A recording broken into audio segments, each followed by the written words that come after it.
The new Star Wars Disney Plus show, The Acolyte, is dropping in a couple days, and I, for one, cannot wait. Not because I think it's going to be good. I don't think it's going to be, but because I, like many other people, expect that this show is going to be a Hindenburg level disaster. You know, every single trailer for The Acolyte has been ratioed into oblivion, and in order to preempt what's probably going to be really withering audience reception, Kathleen Kennedy has done what many Lucasfilm employees before her have done when their projects are being trashed, and that is run to the media and cry sexism and bitch about the toxic male Star Wars fandom. I have this story from Variety. Lucasfilm boss Kathleen Kennedy says a lot of women in Star Wars struggle with fan attacks because of the fan base being so male dominated. Kathy, the reason why you're hated is not because you have lady parts. The reason you're hated is because you've ruined Star Wars and you've turned it into nothing more than a vehicle for feminist agitprop. In a new interview with the New York Times for the upcoming Star Wars series The Acolyte, Lucasfilm president Kathleen Kennedy said she is aware that women in the space franchise are often attacked online more than men because of the fan base being so male dominated. Again, Kathy, I think it's just because you and your cronies have ruined Star Wars. Female stars Daisy Ridley and Kelly Marie Tran certainly faced online harassment from toxic fans when the most recent Star Wars film trilogy was released, and now The Acolyte is already being attacked in certain corners of the fandom. Okay, The Acolyte just looks terrible, and it's not just certain corners, it's most people. Again, look at the like to dislike ratios on the Acolyte trailers. It's most people that don't like it and suspect it's going to be an utter dumpster fire. As for Daisy Ridley and Kelly Marie Tran, look, they may have received some truly hateful messages. I'm not going to say that they didn't, but you know, they're public figures. That's part of being in public life, is sometimes you get some really nasty hate thrown your way. I'm not saying that's right, but that's just kind of the way it is.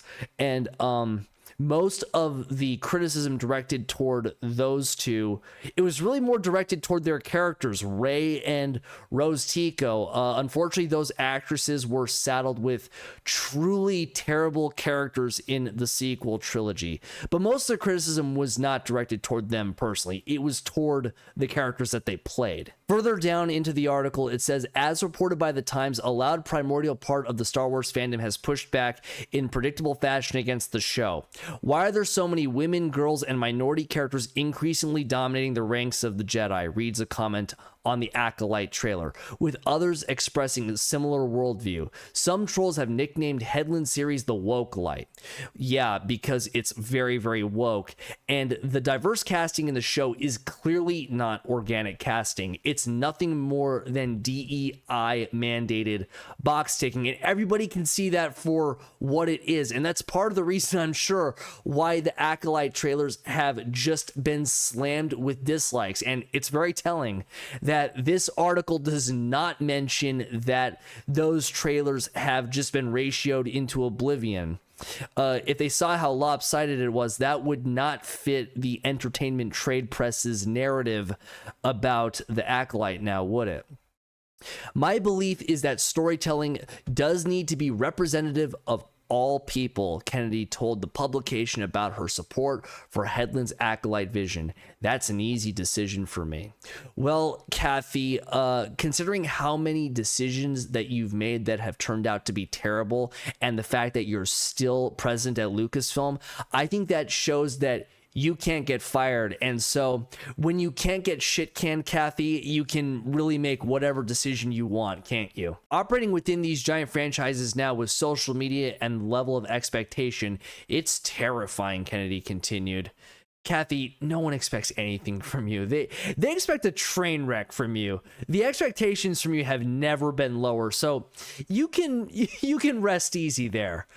I think Leslie has struggled a little bit with it. I think a lot of the women who step into Star Wars struggle with this a bit more. Because of the fan base being so male dominated, they sometimes get attacked in ways that can be quite personal.